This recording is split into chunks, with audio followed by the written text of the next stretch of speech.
నా పేరు వెల్లి హరిప్రసాద్. మాది రాజన్న సిరిసిల్ల జిల్లా. నేను చేనేత కార్మికుడిని. బీఆర్ఎస్ 25వ సంవత్సరం సందర్భంగా ప్రత్యేకంగా వరంగల్లో సభ ఏర్పాటు చేయడం జరిగింది. దానికి గాను మా పట్టణాధ్యక్షుడు జిందన్ చక్రపాణి గారు నాకు ప్రత్యేకమైన శాలువా నేయమని ఆర్డర్ ఇవ్వడం జరిగింది.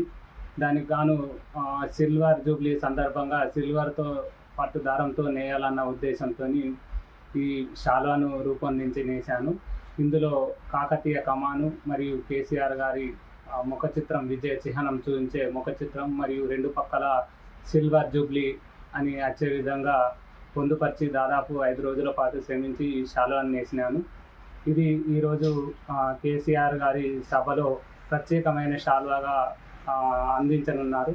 ఇలా నాకు ఆర్డర్ ఇచ్చినందుకు ప్రత్యేకంగా జిందన్ చక్రపాణి గారికి ప్రత్యేక ధన్యవాదాలు తెలియజేస్తున్నాను.